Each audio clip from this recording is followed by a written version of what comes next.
All right, we have Ahana as well. Hi, Ahana. How are you? Hello, sir. I'm fine. Thank you. How are you? All well, all well.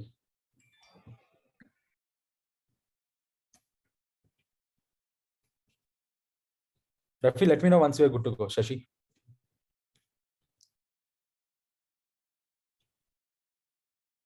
Okay, cool.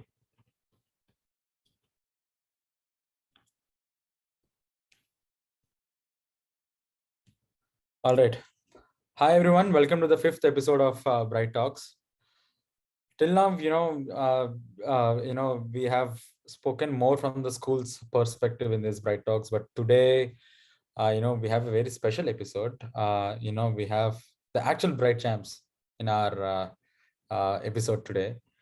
We have Amaira, who is representing the coding stream of the Bright Champs or the code. She's a code champ here. We have Arya. Arya is a BizChamp. He has done entrepreneurship sessions. We have Ayan. Ayan is a FinChamp. He has done financial literacy program. And we have Ahana here, who is a RoboChamp, who has done robotics. All right. We'll make the session very candid, guys. I want very honest answers from you all. Okay. Firstly, thanks for joining so much and spending your summer Saturday with us. We'll start with one simple questions, right? I mean, I wanted to ask you guys, why are you guys going to the schools, right? What are your expectations from your school? We'll start with Ahana. I think my expectation is mostly learning something new, learning concepts, understanding them, and being able to understand how the world works and how different concepts can be applied to real life. Right. Great. Arya, what's your take? Why schools? Yeah, sure. For me, I think especially over the recent years when we see a lot of students even doing homeschooling or let's say going like doing self-directed learning online because all the resources are available. I still chose to continue to go to school because for me, I really value like those social skills and interpersonal interactions between friends, like with my teachers, with different Right. people who come from like who have different mindsets. Right. And I think a lot of, especially when you're interacting with other people, a lot of great skills get developed, which I think really can't happen when you're online or when you're alone. So like looking into communication and cooperation, basic Yeah. things, resolving conflict. I feel like such skills are super important, especially in this day and age. So for me, Right. that is like one of the major reasons I continue going to a physical offline school. Right. Interesting. So we have Ayan. Yeah, so I think school is a great way because it's a great thing for all of us because it's sort of a stepping stone into the outside world. I Mhm. think it sort of replicates, especially the last few years when you're going into choosing subjects and then Right. you're going into a career field. So it's a great way to sort of replicate the outside world and like it's a safe environment in which we can explore where we can try out different things and see what we like. And that's how I think we can step into the world more focused and more perseverant in our approach. Interesting. Amaira, your take? When we go to school, we go there to explore. We go there to communicate. We have fun with our friends. There's so many different subjects we can explore, just like everybody else said, and we learn so many different things. And in every every grade, every step of school. So yeah. Okay. Okay. So see here, you all have gone through certain skills, either from the school or from platforms like say Bright Champs. You had gone through certain courses, right? So before you choosing a particular course, right, whether it is financial literacy or robotics or entrepreneurship, um, what made you to choose those, right? I mean, what made you to choose a particular skill that you want to gain? We'll start with Ahana again. So what I've chosen recently I've been very interested in computer science. Okay. So I've chosen that skill because I find it interesting. You know, there are many different coding languages that you can use to create websites and apps, and you can customize, you can make, you can choose your designs, and it's all up to you how you want to make your app, what all features you want to add into it. So that also increases my critical thinking skills, creative thinking skills. So that's why I've chosen Okay, so computer Ahana, you're science. saying that you want to gain critical thinking, creative thinking, and all. But again, let me ask a follow-up question on that, right? I mean, how did you find out that, say, if well, you do robotics, your critical thinking and creative thinking can be what do you call nurtured, or it can be gained through this robotics? Where is the mapping here, right? One way I'm learning robotics, but another way you're talking about critical thinking and creative thinking, because that can also come from sport, or that can also come from different arts, right? I mean, why robotics in sports? I mean, robotics is something that it's a new technology that's coming up. Many people are working on it. Even in our school, we have the school is starting this robotic teaching, where Right. there's a robot that's teaching different concepts, and we've had a few classes with the robot, and Right. I found it interesting because I feel like a lot of thought process goes into how the robot is going to talk, how the robot is going to interact with the students, and creative thinking skills comes into place when you think about how you're going to present the information so that the students understand the concept better. So Yeah. I feel robotics is useful for this. We'll talk about this more on robotics and the skills that you're talking. We have, Arya. So when you have taken entrepreneurship, right? I mean, what was running your mind? I mean, why did you choose that particular stream, and how do you feel that relevancy, right? I mean, in making you to take a decision that, I have to learn entrepreneurship. Yeah, I mean, so of course, one of it was just personal interest because I really enjoy learning new things about business, different companies, um, and finance along those lines. But I think the beauty about entrepreneurship is it goes hand in hand with any other course you do. So let's say you're into computer science, or let's say you're into an art field, let's say you're into the human sciences, social Right. sciences, whatever. Entrepreneurship is just about taking an interesting idea that you have, going ahead, running with it, and making a business through it, through which you can like help the world and solve a real world problem ideally, and b also have revenue and actually make money for the services that you offer. So I think irregardless of whether I'm doing business in the future, like in university and as a career, I think that the skills which you will around entrepreneurship, so things like, let's say, embracing failure, risk taking, creativity, interpersonal skills and communication, like goal setting, thinking things through is a big thing. Like when you make a business plan, you have to think every single aspect through. So I found those skills to be transferable even beyond entrepreneurship to my personal life as well. So let's say setting a vision for my personal life, setting goals for my personal life, taking risks in my personal life. Exactly. So entrepreneurship was great because, so we talked about life entrepreneurship in the program I did, which is called Startup You. It Okay. was like, you need not take it and run and make a business, but Right. these concepts apply to even just your personal life, Right. whatever project you're working on, whatever you're building. Right. So that was really cool for me. That's why I went Right. ahead. So, Arya, again, the follow-up question here, right? I mean, see, again, how did the mapping happen, right? I mean, say,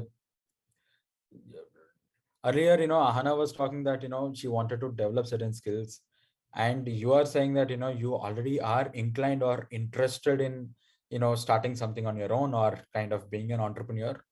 But again, how did that relevancy happen? Say, why did you build a specific interest in entrepreneurship only? So how, I mean, did you observe, or do you come from family owned businesses, or how did that thought come through that, yes, I have to spend some money in learning this entrepreneurial concepts? Yeah, I think for me, family was a big influence, because my dad and my grandpa have their own business.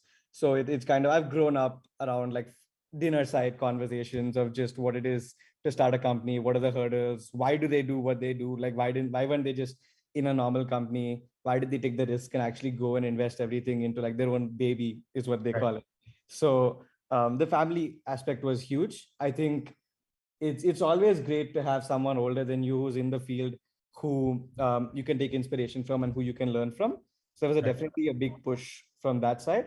And I think growing up, I have, it's just seeing my dad and my grandpa and the way they work with more flexibility as entrepreneurs, more passion, more purpose. That also really inclined me that like when you start something of your own, obviously there's a different feeling compared to building someone else's project.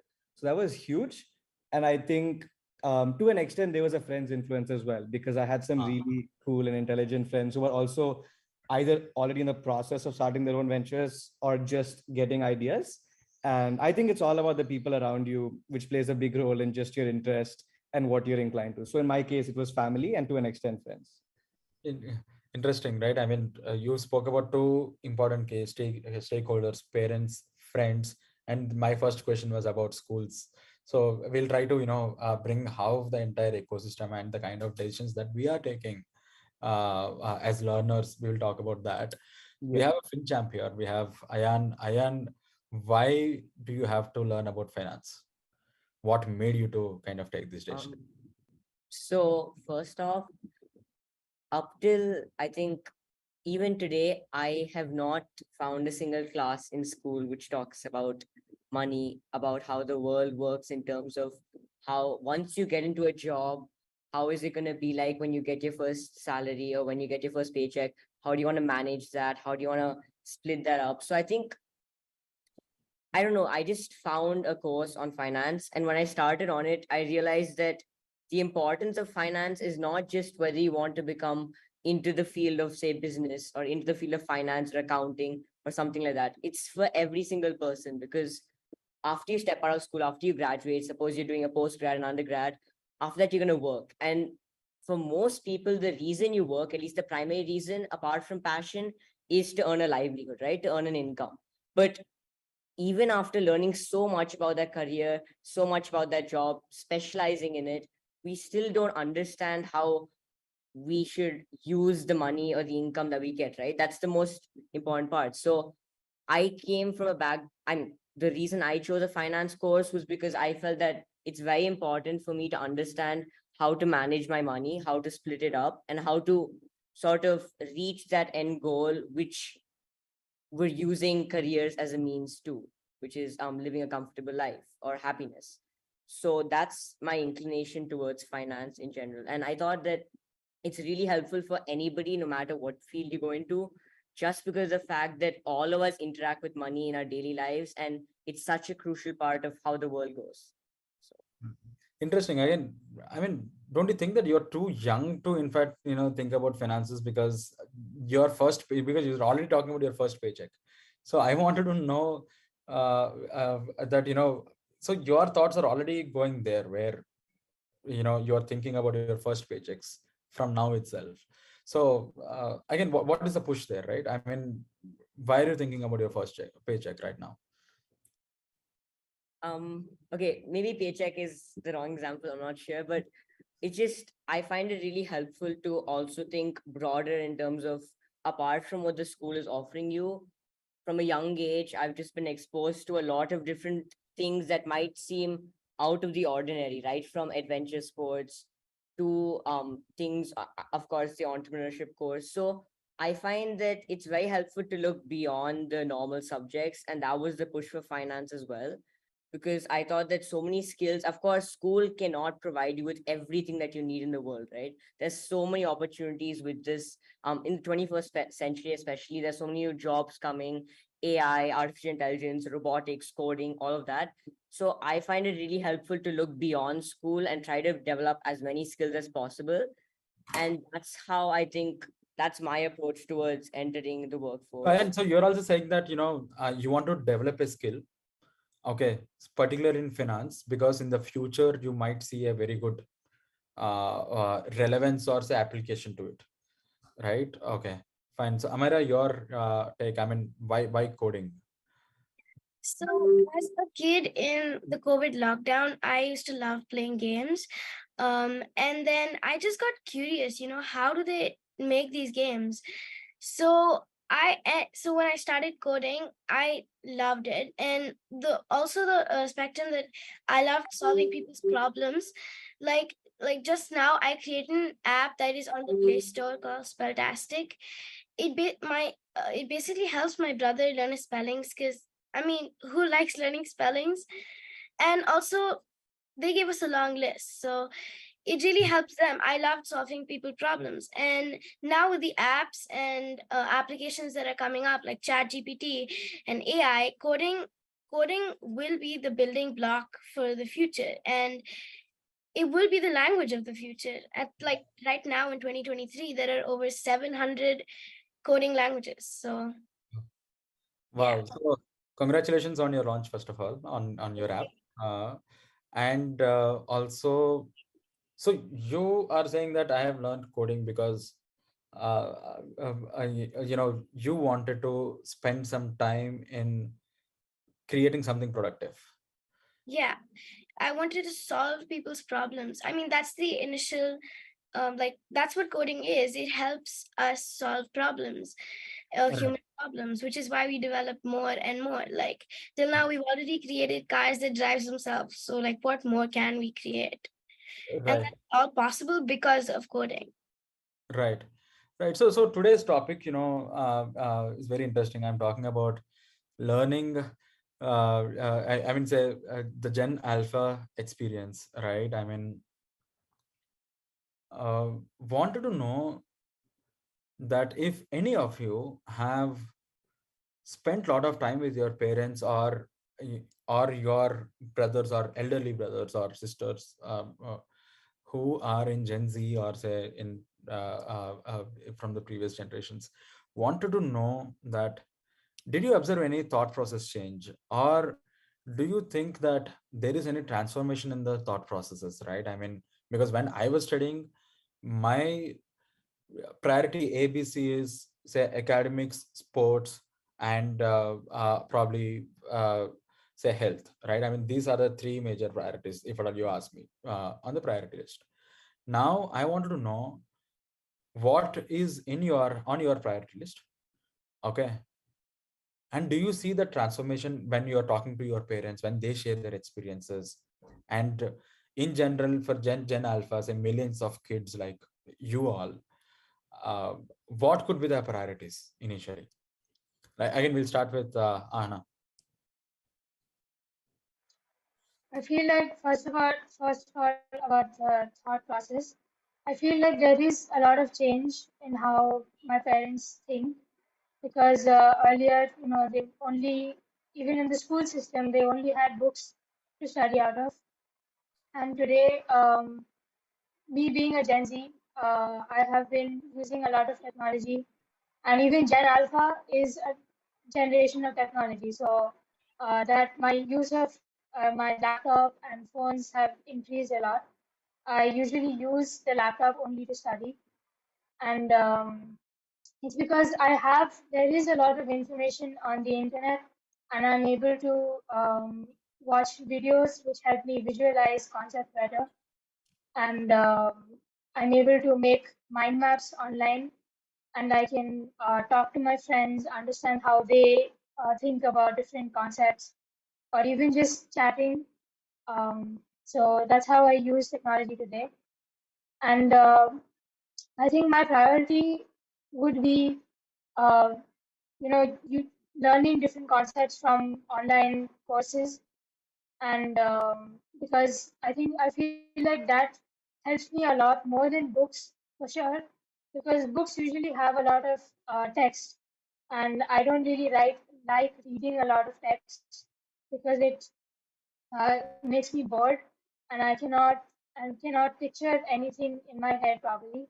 And so online helps me picture, and I can see what exactly is happening in different concepts. So Got it. Got it. Okay. Okay. And again, Arya, what's your take on this? So where Yeah. do you see the transformation? Yeah. Yeah, when I spoke to my dad, like, so let's say we went back into I asked him, why did you choose to be a businessman? Nothing else. So he said, back in the day, there were three options. It was commerce, or it was medicine, or it was engineering. Like there was nothing else. You choose one of those three. It's not even about like freedom. It's just that those are the choices. You go into one of them. There's no questioning it. That's it. So I think a huge transformation we're seeing is there are so many new majors and new careers opening up for Gen Alpha, which we can take advantage of. So like, let's say, even when I'm browsing, like let's say through the major catalog of a college, I'm seeing fields of study which I've never heard about before. Like let's say African American studies or like gemology, all kinds of interesting and new fields have opened up.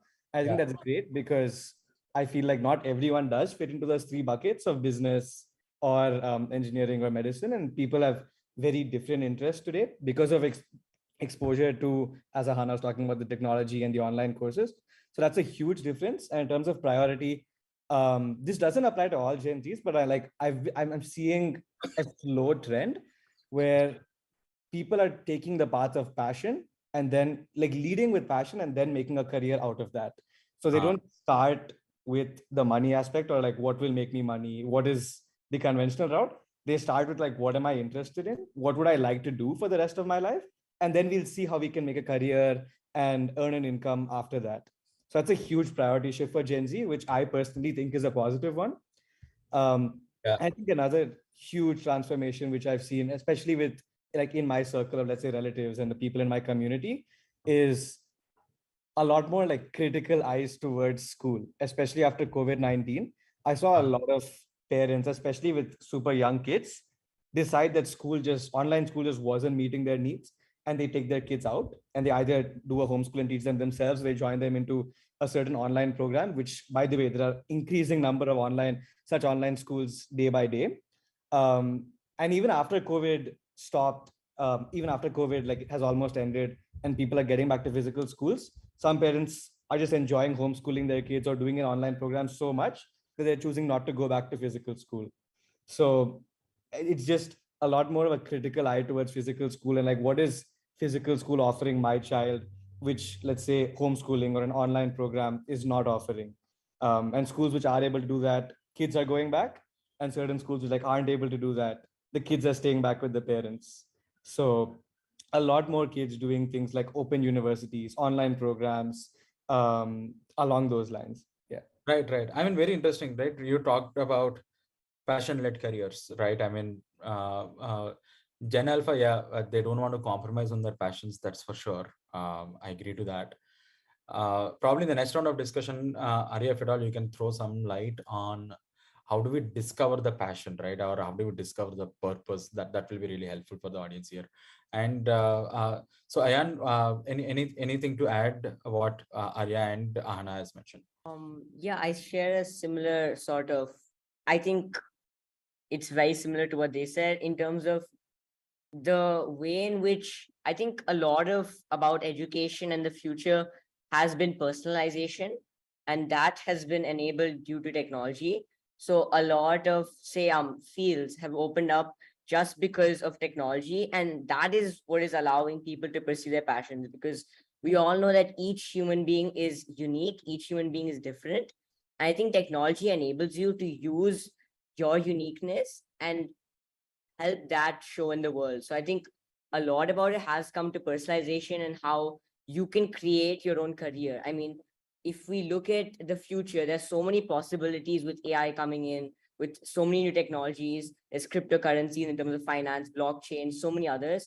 I think there's a lot of scope for advancement in terms of careers and moving out of traditional methods of earning, say, money or earning a livelihood to opportunities that might never have existed before. So I think that's a major shift that's taken place. Awesome. Thanks, Ayan. And Amaira, anything to add? I mean, yes, it's the same as all of them. But when I spoke to my mom or dad about like when they were small, what did they want to be? Like everybody said, there were three ways you could go. But one thing that I would like to add is they didn't have as many opportunities as we had. I mean, their exposure was much less than what we had. Like we now, I mean, I'm pretty sure my mom, when she was 9 didn't know about coding, or my dad either, but I know how to code, and I mean we have so much exposure and everything, and the mindset of people at that time, and it's like my mom, exactly what I said basically. Okay. People's Okay. mindset has changed because I don't know. I think this Gen Alpha, the mindset is just completely changed. Now we're looking forward to pursuing what we want to do, and we have so much on, like, so many opportunities, and yeah. Right. Okay. Again, go back to Arya first. Arya wanted to know uh, how do we find this purpose, right? I mean, say, see, the passion comes through hobbies, or we might observe from our peers or from the parents and things like that. But how can when can we realize, or when can this Gen Alpha realize that, yeah, this is my passion, I really wanted to kind of make this as a career, right? So Jay say, you're talking about entrepreneurship, or you're representing entrepreneurship here. How can you actually build a career in through or by setting up a startup or things like that? So how do we convert that passion into purpose? Okay. So not an easy question. I'll start with the passion aspect. So Right. I think for me, passion is two big ideas. So the first is exposure, and the second is build stuff. So um, exposure is just key. Like if you haven't tried something, you have no idea whether you like it or not. And this is like I would say, even especially for younger children, because like unfortunately as we grow older we do have to like narrow down, but especially when you're young and there's less risk in just trying stuff. It's all about putting us like doing all kinds of different things, anything that seems even slightly interesting, like go and jump into that. So whether that's sports, or whether that's arts, or whether that's different tech stuff, all kinds of courses. It's great to just jump into anything which you find interest in, see how you like it, and then if you like it you can take it forward. If not, we can always drop it. There's not a huge risk. It's honestly a lot more riskier to go ahead, think you like something, and then make a career and then realize you hate it and then have to switch. So um, that is one. I think building things is really important, because if we keep learning about things theoretically, that is one thing. You may enjoy, let's say, learning about business in theory. You may like be really good writing a business exam, but when you go out into the real world, you're not writing exams. You're building stuff. You're building companies, or you're running numbers in a finance role, etc. So the quicker you can like start building projects in it, however small and basic those projects are, you'll realize what it actually is to be like, you'll feel like that is what a businessman does every day, and do I enjoy doing that?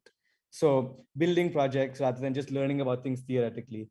I think the conversion of passion to purpose comes when, one, you get really good at something. So when something becomes your signature strength, and you feel that this is the skill which comes very naturally to me, which gets me in the flow, which I can really offer to other people, and which I can differentiate myself through. That is a big one. And just picking any one global problem or big problem, it need not be a global one, like even a community problem, which really like affects you emotionally the most. So we all have, let's say, that one or two global problems which we feel really bad about hearing. The others are also equally bad, but we all have those one or two global issues which really connect most to us. So it's I think the term they used for it in the program was like divine dissatisfaction. So what you're really dissatisfied about with the planet, what is really going wrong, what, or even just what do you wish could be better about, let's say, your own daily life and your own daily tasks, coupled with a skill you're really good at, I think is a good combination to get to purpose. But it's a very individual journey. I don't have like all the answers. This is just a nice way which I have learned about thinking about it. You're on mute. Yeah. All right, sorry. Awesome. I hear that, Arya. In fact, I have few more things to kind of add to it, but before that, we'll ask Ahana. Ahana, so again, passion to purpose, that journey. I mean, what would be your formula to that? I think I would totally agree with Arya. passion is something that you have to figure out yourself by trying different things, figuring out what you like, what you don't like, what you're good at. I mean, as for me, passion also comes with what I'm good at. So I like music, and so I've been trying to compose music recently, and I think that has become my passion. And I've been taking vocal lessons and all that. So I feel like, yeah, so passion is something you not only figure out by trying different things, but you also find out what you are good at, what your skills are, and you find out what the different things that are available to you with those skills. And making your passion a purpose is when you keep practicing the skill you want to, you know, make a career out of, and then in the future make it a purpose. Hmm. Okay. And Ayan, what is your thought? Um, I I mean, sort of similar. My mom, she read a book called Ikigai, which I think explains this concept really well. It's these 4 questions, and if you can Right. answer them, I think that is your purpose. That's everything. That's your that can be a purpose. That can be a passion. That can be a career. It's what you love, what you're good at, what you can be paid for, and what the world needs. And I think these 4 questions, if we can answer them, or if we can get closer to answering them as students and even as adults, that's our purpose. And my I always believe that our purpose can keep changing. I'm not of the belief that you have a single-minded purpose that you get from birth and then you just keep going on that same track. um Yeah, sorry, some technical yeah. glitch. Okay. um Yeah. I don't think it's about going on the same track and just like going head first into something and like thinking that's the sole reason why you're alive. I think our purposes can keep changing, and that's how we evolve as human beings. So Yeah. I think coming back, these 4 questions are what I think are the secret to a purpose. Excellent, excellent. I want to, in fact, we'll share this with the subscribers also on Ikigai book. So, Amaira, anything from you? Well, I just wanted to say that if I'm passionate about something, let it be music, let it be coding, and it can make the world a better place or make an impact, then I would want to do all of it. Like if I could create the simplest of the app which can help a student learn gravity or any math equation, then I am helping them, which is making a difference in the world. So Right. if I am passionate about something, then I will go on with it. I mean, yeah. Yeah. Interesting, interesting. Okay, so I mean, we'll take a couple of questions from the audience here, right? I mean, I'm getting few questions here. Uh, so the question is to again, Ayan. Ayan, you have taken financial literacy. That's fine. Uh, is there anything that you are mapping financial literacy skills with your current academics? In the sense, is it helping your mathematics? Right? For example, you have taken financial literacy skills. Do you think any change in your interest levels towards mathematics or statistics or things like that? I'll be honest, I have not gone too deep into financial literacy in terms of statistics, etc. But I can definitely say that I think when we learn about any topic, there are definitely certain skills that are attached to it, and those skills can be used, that they can be transferred into any academic subject that you take. I'll take Right. the example of math, for example. I think when you think from a financial literacy perspective, right from say getting a certain amount and thinking about how you want to split it up so that you can say spend some for your necessities, you can spend some for your wants, you can invest some, and you can save some. So right from that division, I think that's a really good way of sort of thinking about how you can divide things, and that is definitely a skill that you can use in fields such as math when it comes to, like you said, statistics, probability, etc. And how Yeah. you can make the I think it also is applicable to economics when we think about how you can make the most out of scarce resources, and that's the Right. concept there.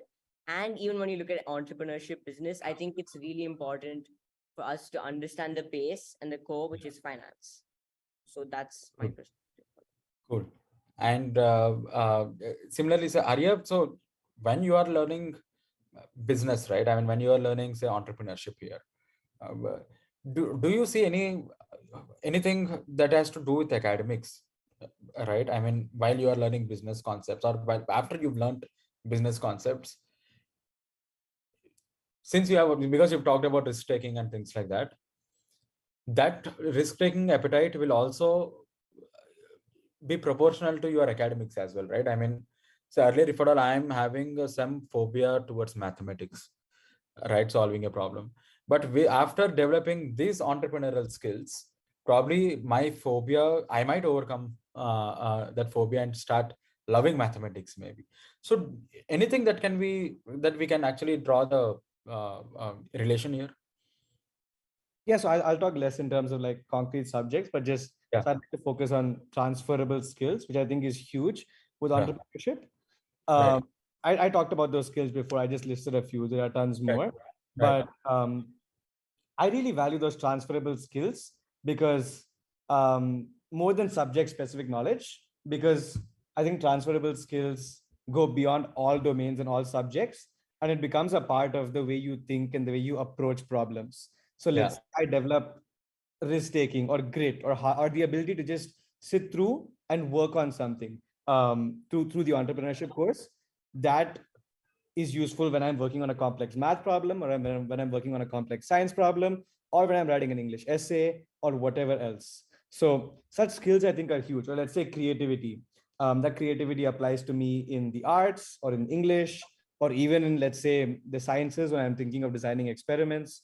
Right. So such transferable skills I think are great because they kind of surpass all subjects, and it becomes more of your work ethic, the way you approach a problem, the way you approach work, Right. how you handle like difficult situations, all of that. So Right.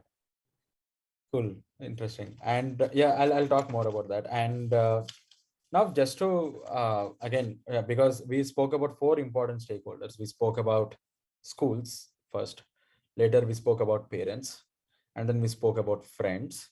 And now again, we are talking about, say, the peers, right? I mean, our friends. And so there is a lot of learning that is happening within this ecosystem, right? So if am I, try to understand, say, the current skills, is 21st century skills that we're talking about, say, financial literacy or technology skills or coding, entrepreneurial skills, financial literacy skills, all of those on a scale of priority, right? I mean, say, definitely after this conversation, I came to a conclusion that these are one step ahead than the academics, normal your academic skills. Definitely we have established that context that 21st century skills are a must. But real life implement, when it comes to real life, or how many of you guys are already thinking that, or already have certain vision that in the real world or in my real life, when I become, say, 22, 23, when I start my when you start your first job, uh, this will be really helpful. Or say, how many of you guys know that if I learn financial literacy today, after 10 years from now, I know that this will be utilized in such way, or I can rule the stock markets, or I can rule my personal financial management. So that mapping is already happening within this Gen Alpha. I'll ask Ahana and Amaira these questions. We'll start with Ahana. Yeah, I feel like these mappings are already happening. I mean, financial literacy, you must know about how the money flow works, how finance is used in businesses, and that's where entrepreneurship comes in. You know, if you want to start a business, you will need to know how you start it, who all you have to approach, who all you need to make this business successful. And with the finance part, you must know how much money you need to start a business, how much money you need to spend on the employees and all that. And for me personally, robotics comes in because robots are being used today in a lot of different streams. Like general house store robots are also there, like dusting, cleaning robots and all that. So it just makes your life much easier. And it helps you focus on something else other than what robots can already do. And with the coming of robots, it helps you increase your critical thinking skills, because robots are already doing a lot of the things that humans were doing in the past. And now Right. humans have to be able to think of how you can do things better. And one thing robots cannot do is decision making right now. Yeah. Yeah. Technology is not advanced enough for decision making. So humans have to be able to think critically, think creatively in order to make and innovate new solutions. And so, yeah, that's how I think this is helping today. Yeah. Yeah. So Amaira. Um, yeah, so financial literacy, when we grow up, if we learn to manage our own money, we will know about currency. When we know about entrepreneurship, when we want to grow up, I mean, all of these are interconnected. To build a business, you need money. And to, make the business work, you need to use coding or something. So they're all interconnected. And to make a model, you need robotics. So, and when we want entrepreneurship, we build our own business. And then when we use robotics, we build machinery and etc. And coding, like I said, are building blocks. They help us create the way of like thinking, and all of these makes us so much more capable and ready for the future. And yeah, basically these all use the 21st century skills that we have. Right. Right. So before we kind of conclude this, I just wanted to connect the dots. We said that the 21st century skills are important, and Gen Alpha is looking for passion led careers. And we spoke about how we can actually find our passion, how can we convert this passion into purpose. And also we spoke about, you know uh, the mapping, the skill set mapping between the 21st century skills and also the academics. We spoke about the careers from out of this 21st century skills. I think we had a very matured conversation today. We spoke about so many good dimensions, and I'm going to carry away few thoughts from this bright talk, from this episode. The first thing is the passion, and also how do we convert that to purpose. I'm going to carry that message. And also, you also said that there is a huge transformation from the previous generations to generation alpha, alpha, how the entire transformation has happened.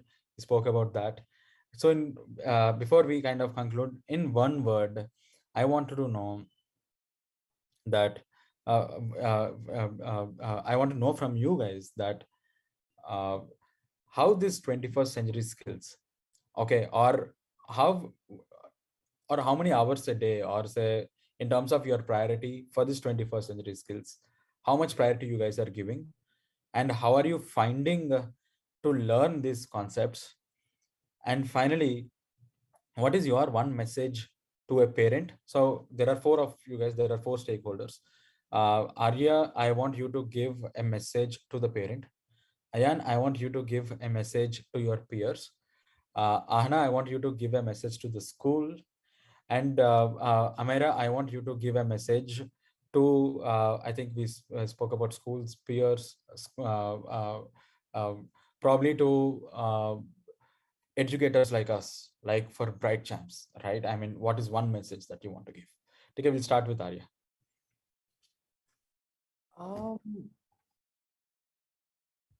I think the biggest message for any parent is to give their child the right environment to be able to explore different things. I think Okay. even more important than that is to think independently and question the rules. So this has been a big thing, especially in the entrepreneurship courses we talked about, where we talk about how every great innovator or every pioneer in the field has not like played it safe and gone down the conventional path. So unconventional thinking is a huge mindset, I think, for the 21st century. Being able to like look at the norms, question the norms, Yeah. see what's wrong with current systems, and then like how can we improve on that? And that's like where all innovation comes from, essentially. Yeah. So yeah, as I said, one is exposure, just allowing your kids to try different things, even if they Right. find something that they like Right. going beyond that. Also, I've seen like too many of my peers try a few things, find one thing they like, and go too deep into that and become so narrow focused Yeah. that they're like losing out on a world of possibilities. So there's nothing wrong with having multiple passions in life. So that is one. I think the second is curiosity and independent I'll thinking. take this point also. There is nothing wrong in having multiple passions in life. Excellent. Yeah. So curiosity, independent thinking, unconventional thinking, I think are huge mindset. And I think it starts very much at home when a parent, like let's say, lays out a very basic rule for the child. The child, I think Right. the child should be able to question the necessity of the rule. Why is that rule there? And then, of course, if the rule makes sense, then again, the child should be able to also listen to that authority and then go ahead with that. But I think, yeah, that's been a huge part of my education personally, especially with doing IB. Primary school was all about just asking a ton of questions and questioning the norms. And because, okay, I'm not getting into teachers, but just because my parents were very open to that and they would have the patience to answer those questions, I think that goes a long way in feeding the child's curiosity and teaching children that is good and necessary to ask good questions. Okay, super. My congratulations to your parents for kind of that they've been patient enough to kind of answer. We have so Ayan, your message. So I think I'll just conclude by saying that we've talked a lot about the future today, and I just like to say that I think more than academic subjects, more than certain fields, there's one skill in particular which I think is so crucial to your success in the future, or to even staying alive in the workforce of tomorrow, which is how to learn. I think the most important distinction that I've learned is between what to learn and how to learn, where today schools are focusing a lot on what we're supposed to learn. They're focusing on key subjects, and while they are important, I think the world is changing so fast. Information is doubling like every 12 to 24 hours. I think it's not about what you're going to learn. It's not about the content. It's about the context, which is how you're going to learn. I think taking in the amount of technologies, taking in the overruling of AI and technology in our workforce and in our jobs, the most important thing is, are we able to relearn? Are we able to reskill? Are we able to update ourselves like how we update our laptops and update the information that we have? And that's the only way I think we can stay relevant. So to all my peers, I would say it's so crucial. 12 years of your life in school or more, we should learn how to learn. We should learn how to learn. Okay, cool. Ahana, your message. I think my message to the school would be, well, now schools are using a lot of technology, right? All of our studies go on the laptops. We're almost, all the schoolers, we are on our laptops doing research or maybe doing some task or something. More than, I think we should have a balance, more than leaning more towards technology. There should be a balance between using technology, doing your research, and doing discussions. More of discussion-driven classes should be done because I feel like that would just increase your critical thinking skills, and being able to present your own ideas. It would help other people um, discuss with their own perspectives.